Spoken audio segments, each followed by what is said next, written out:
Bharatiya Janata party के ऐसे निरंकुश व्यवहार का सिर्फ और सिर्फ एक कारण है कि हरियाणा में पिछले 9 साल से कमज़ोर विपक्ष रहा और विपक्ष जनता की मांग को, जनता की आवाज़ को ठीक तरीके से नहीं उठा पाता है, इसलिए ये सब हो रहा है। आप यहाँ विधानसभा में भी देखिए, पिछले 8 महीने से चार्जशीट फाइल नहीं हो रही थी संदीप सिंह के केस में। मैंने डीजीपी साहब को चिट्ठी लिखी कि हम सड़क के ऊपर संघर्ष करेंगे अगर आप चार्जशीट तुरंत फाइल नहीं करते हैं। 48 घंटे के अंदर चार्जशीट फाइल की चंडीगढ़ पुलिस ने, इस डर से कि कहीं जग हंसाई ना हो उनकी, इस डर से कहीं वो प्रोफेशनल चंडीगढ़ पुलिस जो कहा जाता है उसके ऊपर दाग ना लग जाए। जब एक ऐसी पार्टी, आम आदमी पार्टी, जिसका एक विधायक नहीं आज हरियाणा की विधानसभा में, जब हम दबाव डाल के चंडीगढ़ पुलिस से 48 घंटे के अंदर चार्जशीट दायर करा सकते हैं, तो आप सोच के देखिए कांग्रेस के 31 विधायक हैं। अगर वो चाहते तो 6 महीने पहले संदीप सिंह पे एफआईआर भी दर्ज होने के बाद चार्जशीट फाइल हो गई होती, और अगर वो चाहते तो संदीप सिंह मंत्री पद से बर्खास्त भी हो गए होते। लेकिन विपक्ष हमेशा तालमेल के साथ चला, सरकार के साथ मिला रहा। हुड्डा साहब के घर की दीवार मिलती है संदीप सिंह से, अगर वो चाहते तो घर से निकलते, उसके घर के सामने धरने पे बैठ जाते, नैतिक आधार पे लगा लो चाहे दूसरे आधार पे लगा लो, इस्तीफा देना पड़ता संदीप सिंह को।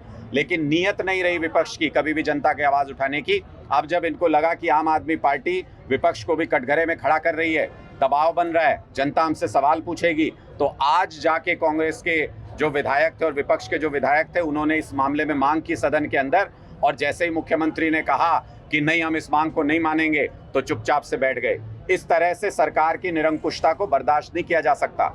अगर विधानसभा के अंदर कांग्रेस और विपक्षी नेता अगर ये चाहें कि संदीप सिंह को ऐसे सदन में हम कैसे बैठने दें जिसके ऊपर आरोप लगा हरियाणा की बेटी के साथ छेड़छाड़ का, जिसके तथ्यों की जांच होकर चार्जशीट फाइल हो गई, ऐसा व्यक्ति उनके साथ कैसे बैठ सकता है? अगर ये भावना होती तो संदीप सिंह का अभी तक इस्तीफा हो चुका होता, अभी तक उनको बर्खास्त कर दिया गया होता। लेकिन ऐसी भावना नहीं है विपक्ष में, इसलिए ऐसा हुआ। हम इस लड़ाई को सड़क पे संघर्ष करेंगे। इस पे आम आदमी पार्टी विपक्ष की एक मजबूत आवाज़ है। बेशक विधानसभा में हमारा विधायक नहीं है, लेकिन सड़क के ऊपर जो जो मुद्दा हम उठाएंगे, हमने देख लिया विधानसभा के अंदर उसी के ऊपर चर्चा होती है, उसी के ऊपर सरकार जवाब देती है, उसी रास्ते पे सरकार को चलना पड़ेगा। अगर मुख्यमंत्री जी नहीं मानते हैं तो आने वाले समय में हरियाणा की जनता, हरियाणा की महिलाएं संदीप सिंह के हर कार्यक्रम में काले झंडे दिखाएंगे। जहां भी वो जाएंगे उनका कहीं भी जाना दूभर हो जाएगा। और मुख्यमंत्री जी जो ऐसे मंत्री को हटा नहीं रहे हैं किसी भी कीमत पर, उन मुख्यमंत्री के कार्यक्रमों में भी अब हरियाणा की जनता काले झंडे दिखाना शुरू करेगी,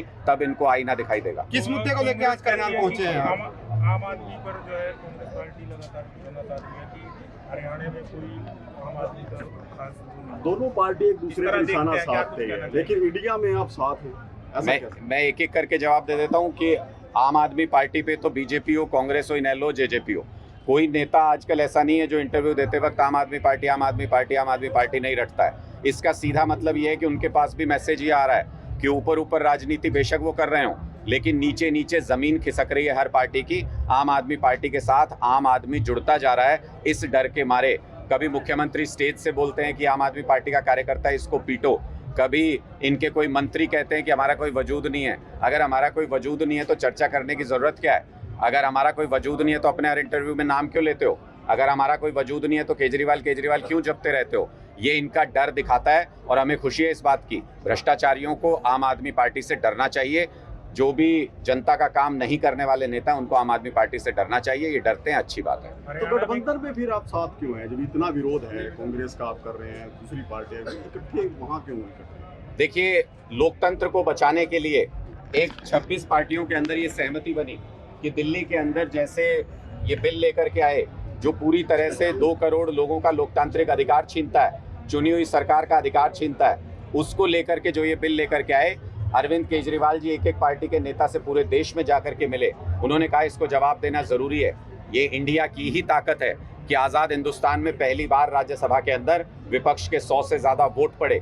इसलिए सभी पार्टियां एक विचारधारा की लोकतंत्र को बचाने के लिए एक मंच पर आई। इसमें आगे क्या राजनीतिक रूप से क्या सीट शेयरिंग होती है, कहाँ पे गठबंधन होता है, कहाँ पे नहीं होता है, ये सारी चीज़ें चर्चा का विषय भविष्य के गर्भ में।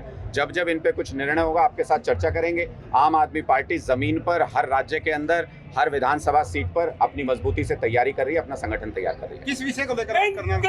आज बिजली आंदोलन को लेकर हम यहाँ पहुंचे हैं। 25 लाख घरों में जाके हमने लोगों से चर्चा की है पिछले 1 महीने में कि जब पंजाब के अंदर बिजली फ्री हो सकती है, जब दिल्ली के अंदर बिजली फ्री हो सकती है, तो फिर हरियाणा में क्यों नहीं हो सकती? जब मंत्रियों की, विधायकों की बिजली फ्री हो सकती है, तो आम जनता की बिजली फ्री क्यों नहीं हो सकती? इन सारे मुद्दों को लेकर 1 महीने तक हमने बिजली आंदोलन चलाया, बहुत कामयाब बिजली आंदोलन चलाया। 25 लाख घरों का मतलब हमने 1 से सवा करोड़ लोगों के बीच में पहुंच के अपनी बात रखी।